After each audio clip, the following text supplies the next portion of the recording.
ya. Yang ngobok. Nah, diremes-remes alat kelamin Bapak. Sama siapa tuh? Sama Bapak. Nah. Lihat teman-teman, lihat perhatikan baik-baik. Apa itu coba? Ya malah si bapaknya dinikmatin lagi. Hari ngasah biji. Ngaji ngasah biji. Colek alat kelaminnya Bapak atau colek kelamin Ibu, tempelin ke mobil. Pasti jadi milik saya. Assalamualaikum teman-teman, kembali lagi saya akan mereaksi video dari Pak Haji Dwi Susanto ya. Ini adalah orang yang kerap kali mengajarkan kepada jamaah-jamaahnya tips agar bisa menjadi kaya raya. Ya namun dengan cara yang bisa kita katakan itu nyeleneh. Ya mulai dari jamaahnya disuruh buka kolornya ya, atau disuruh memperlihatkan celana dalamannya.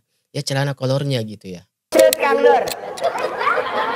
Shoot Kang Nur, coba diperlihatkan dulu. Tepuk tangan dong. Ini pengobatan apa ini? Mana coba? Coba kasih lihat dulu sini. Oke, lulus masuk sana. Mirs teman-teman ya. Lulus, sudah dilihatin lulus, masuk ya.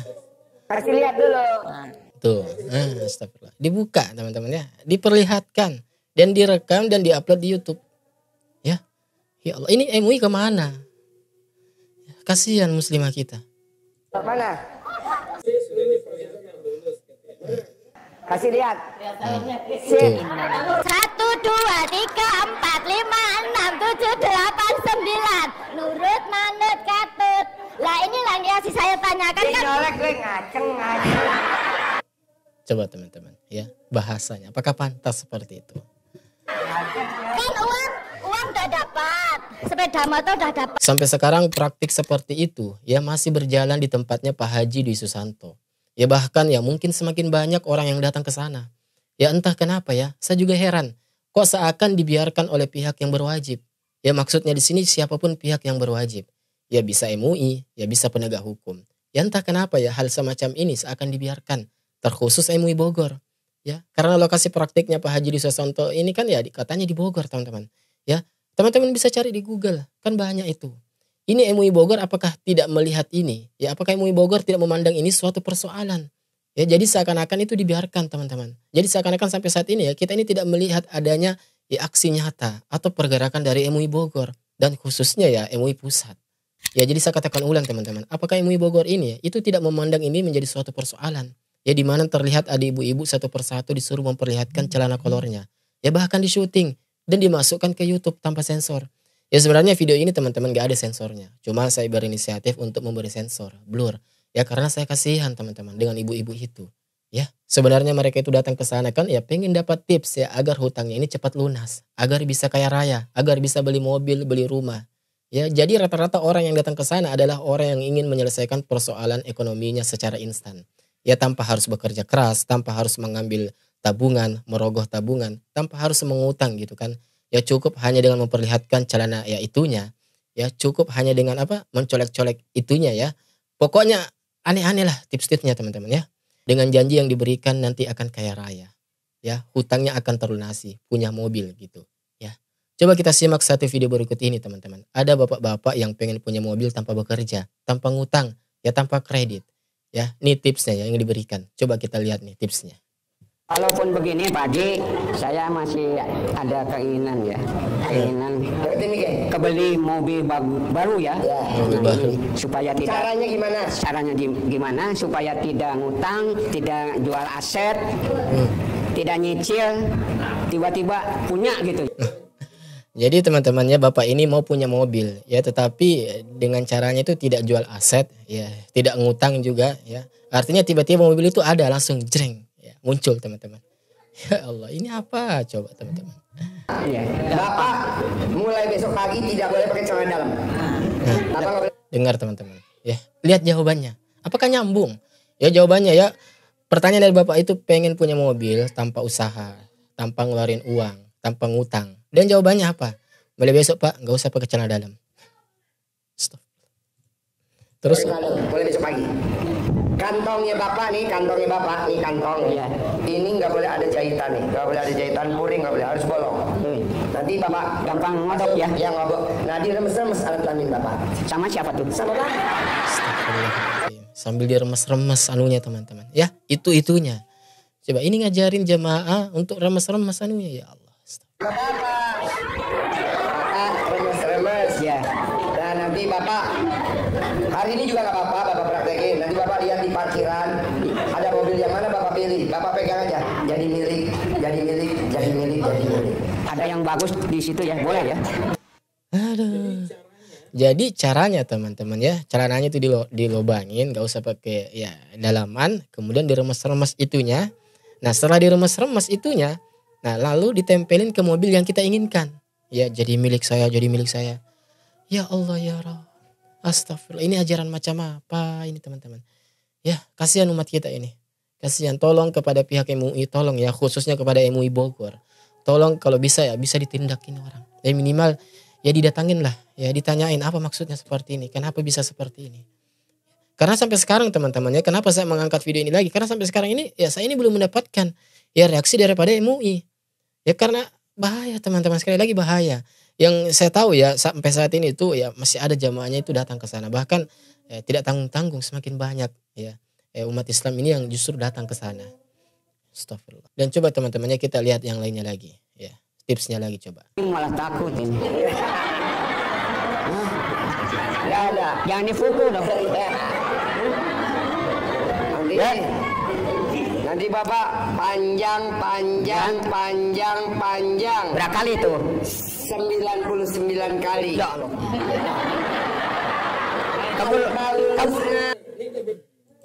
Tuh teman-teman ya. Dihubung-hubungkan dengan ya identitas atau nilai-nilai agama. Ya 99 kali katanya jumlahnya seperti Asmaul Husna. Ya ini tipu muslihat teman-teman. Ya berusaha dihubung-hubungkan dengan nilai-nilai agama. Jadi orang-orang ini umat ini seakan-akan oh ini benar nih. Ya karena sesuai dengan agama kita. Ya padahal tidak seperti itu teman-teman. Ya hati-hati. Hati-hati orang-orang yang seperti ini teman-teman. Berpeot nih. Enggak. Lihat teman-teman, lihat perhatikan baik-baik. Apa itu coba? Ya malah si bapaknya dinikmatin lagi.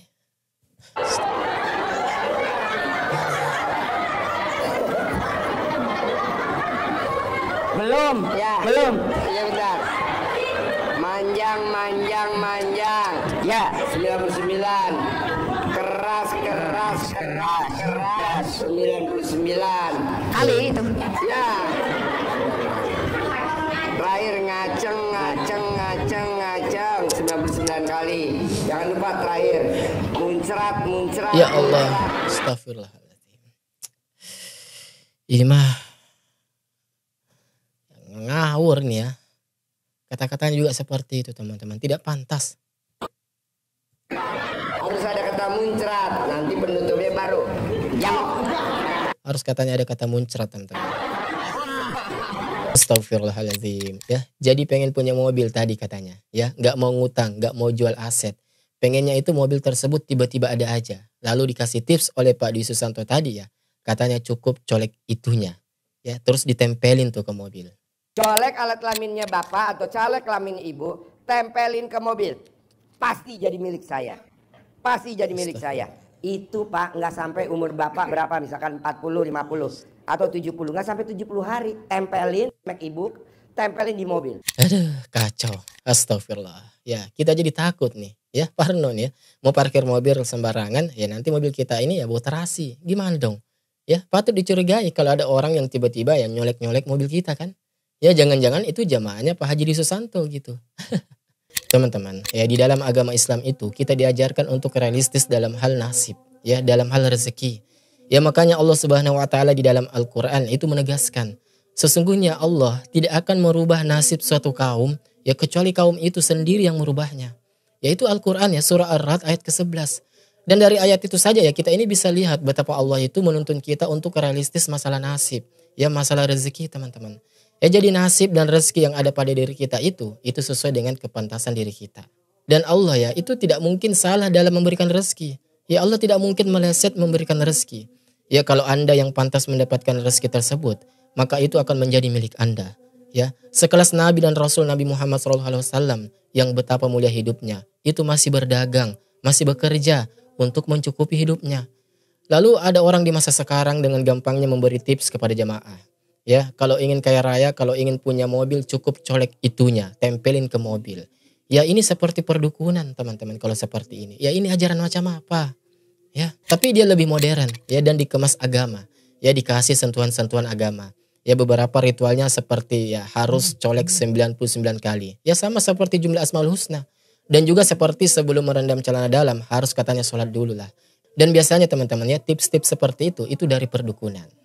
Yang bikin lo miskin dan susah karena lo sholat nyari pahala. Nggak boleh sholat, nggak boleh nyari pahala, ngaji nggak boleh nyari pahala. Ngaji tuh kepanjangan dari Ini macam apa ini? Ya selga dapur sini. ngasabiji. Ngaji ngasabiji. Kan ngejarak 12 juz per hari Pak Haji. Ngejarak 12 juz per hari Pak Haji. Enggak lah, nggak bisa lo berharap. Apa yang bisa lo bikin takjub Allah? Mau ibadah ekstrim apa sedekah ekstrim? Ibadah ekstrim. Ya udah, baca Quran 12 juz. Udah 3 hari. Ya udah, nanti terkabul. Ya. Bisa? Yang kedua bisa. Sip. Yang kedua Pak Haji, saya punya anugerah ada 14 pinjol termasuk pembiayaan dan bank. Ya tadi dengan lo baca Quran 12 juz kan nanti ada aja rezekinya. Ya supaya bebas cicil, lunas, tidak datang, tidak Ya lo baca lagi. Qurannya dulu. Udah. Tuh tadi sedekah ekstrim. Nih, di sedekah ekstrim nih 10 juta. Ya. Besok gua ajak privat nih di McDonald pagi-pagi jam 6. Iya. Nih sedekah lagi 10 juta orang Bali. Sedekah lagi 10 juta orang Bali. Besok gua ajak privat nih di McDonald. Jadi memang ya ada sentuhan-sentuhan agamanya ya. Seperti sedekah dulu atau sholat dulu gitu ya. Sholat khusus atau sholat gimana gitu. Ada baca Al-Quran dulu. Ya ngaji beberapa kali juz dulu. Ya nanti ritualnya baru bisa berjalan lancar. Gesek-geseknya baru bisa berjalan lancar katanya. Ya, dan soal seperti ini ya saya sih melihatnya mirip perdukunan teman-teman ya. Dalam agama Islam kan ya sudah jelas tuh. Orang yang mendatangi dukun atau tukang ramal itu sholatnya tidak diterima selama 40 hari. Ya ini hadis riwayat Muslim. Lebih parah lagi seseorang yang mendatangi dukun lalu membenarkan ucapan perdukunan itu. Ya meyakininya ya baik itu ucapannya, ritualnya. Maka orang tersebut yang mendatangi dukun itu terkena hukuman dosa kufur. Ya kufur terhadap Al-Quran. Jadi tidak ya selalu dosa kufur itu karena murtad ya. Ada juga dosa-dosa besar yang impactnya ya, yang outputnya itu akan membuat orang itu menjadi murtad. Dan salah satunya adalah orang yang melakukan kemusyrikan, mempercayai perdukunan, mempercayai ilmu ramal. Sebab itulah salah satu konsekuensinya. Ya dia akan mendapatkan dosa pembatal keislaman. Ya salah satunya ya seperti itu tadi yang kita sebutkan kemusyrikan, kesyirikan, mengolok-olok agama dan lain sebagainya. Ya semoga video ini bisa menjadi pengingat buat kita semua ya. Dan semoga dinotis oleh Majelis Ulama Indonesia. Ya terutama di Bogor tuh ya. Kok sampai sekarang seakan didiemin.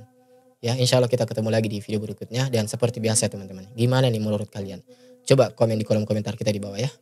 Sampai bertemu di video selanjutnya. Wassalamualaikum warahmatullahi wabarakatuh. Barakallahu fikum.